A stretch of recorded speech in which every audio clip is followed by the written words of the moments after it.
Today, Bitcoin mining difficulty soars to its highest level ever. Huobi's founder sells his controlling stake in the crypto exchange, and Arjun Sethi of Tribe Capital discusses his strategy for investing in crypto projects.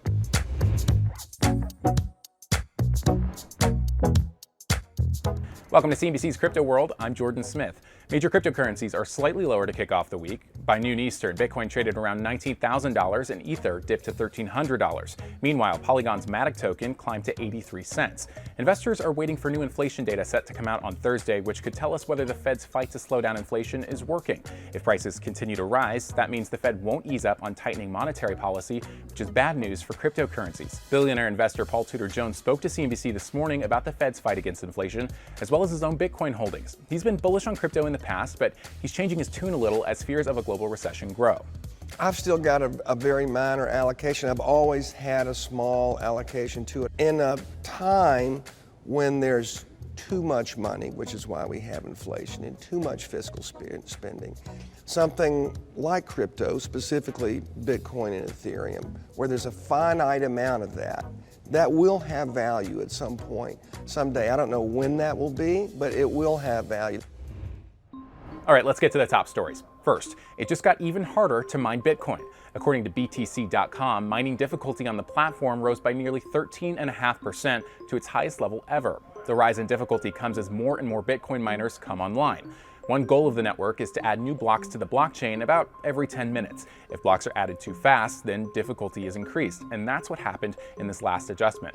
The increased difficulty comes as miners face more pressure than ever, though, with Bitcoin's price stuck near 2022 lows and experts expecting energy costs to soar this winter.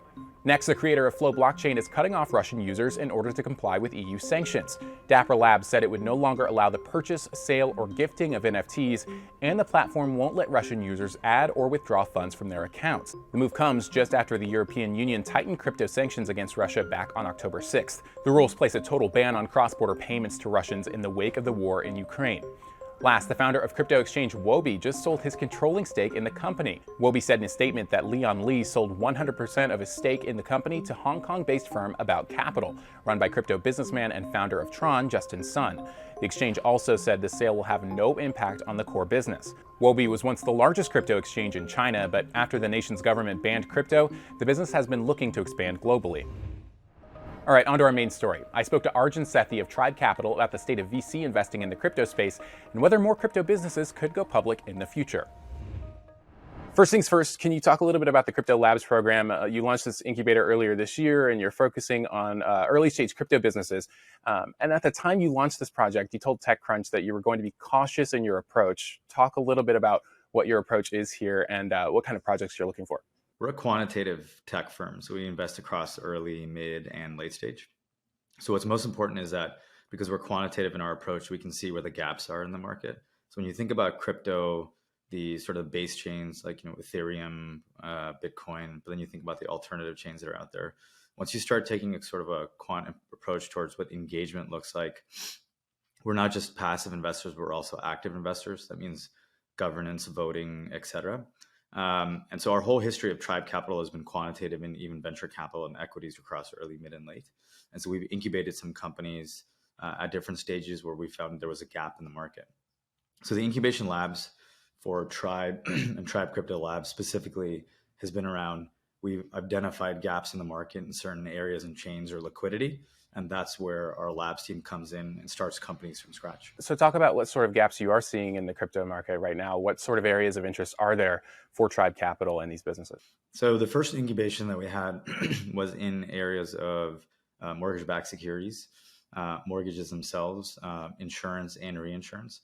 And the reason why I sort of hit those first is because if you think about what's happened in fintech over the last 20 years, we've essentially created really good front-end systems to create companies and products, but we haven't really created better rails.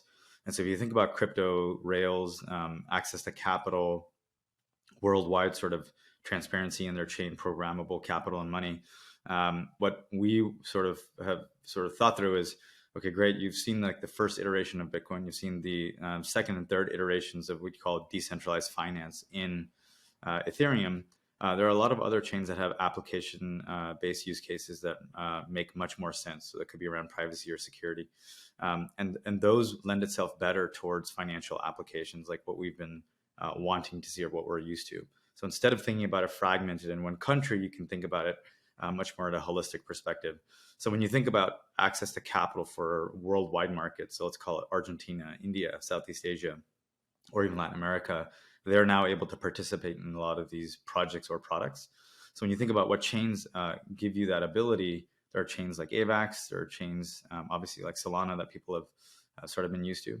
But I think more importantly, you've seen a larger insurgent of folks going into chains like Cosmos, which is what we call chain of chains, where you're able to create your own sort of inter blockchain communication within each other.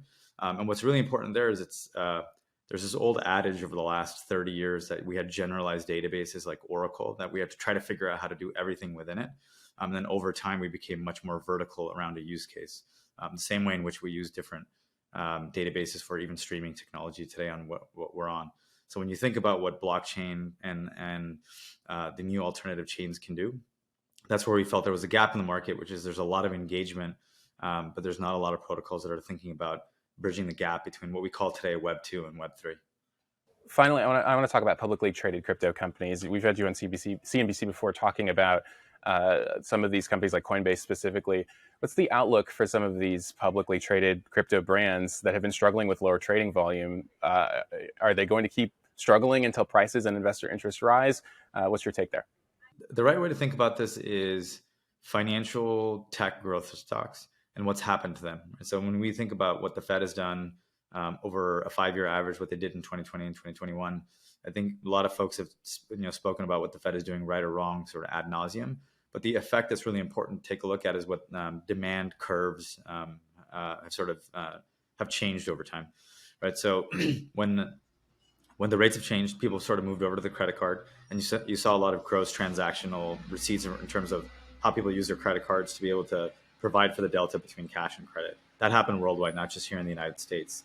And then the second piece to that is what are the ways in which you can think about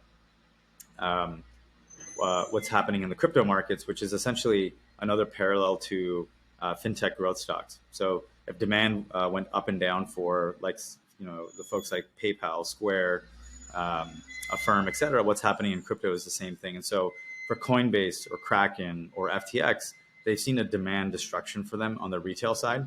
They've seen less demand destruction in the mid-market, and they've seen larger demand destruction on the what I call enterprise, sort of larger institutions. That doesn't mean it doesn't come back. I just think you have market cyclicality, and people are sort of retreating from certain areas in order to have cash and liquidity, and then they just retrench and recalibrate and reinvest.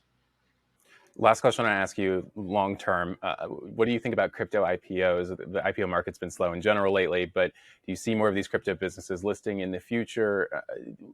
What does that look like in terms of them coming to Wall Street and becoming sort of traditional in terms of being public? In my opinion, going public really means there's a sense of validity to a certain stage. It's a sense of access to capital in the markets. And it's a different stage of your life cycle or in how you think about where you are in your risk cycle for the investors that you want to have around the table, long-term or short-term. And then when you think about the IPO markets as a whole, excuse me, what you really are seeing is you had the sort of infusion of the SPAC markets sort of go boom and bust. I'm sure that'll come back over a certain period of time. You had direct listings, and then you had the traditional IPO markets where you went through the bankers. I think what you're seeing has been sort of a lockdown across the board because there's no real guidance on what it means to sort of go public, not just here in the United States, but outside the United States. And so when I think about crypto, I don't think of it any differently than any of the technology stocks, financial technology stocks. And so crypto, what that really means is that, one, we're educating the market, retail and institutional, about what crypto means, again, across early, mid, and late. But more importantly, they're subject to the same market liquidity and cyclicality of what we're seeing today. So the way I think about it is these businesses are still pretty resilient. And some of these companies are a couple billion in revenue and continuing to grow, 300, 400, 500% year over year. That's fast, right? In 1999, the fastest growing company, Sun Microsystems, 18% year over year. So when you think about software growth, engagement, and revenue, There's just a large delta in the way in which you should think about that framework. And there's more and more companies growing to that scale, not just here in the United States, but outside the United States, where I'd argue the innovation is happening at a faster pace. So when you take a look at that, and again, you have a long duration outlook, 3 or 5 years from now, what does the IPO markets look like for these companies? I'm pretty confident they're going to be very strong. All right, that's all for Crypto World today, but we'll be back again tomorrow, and we'll see you then.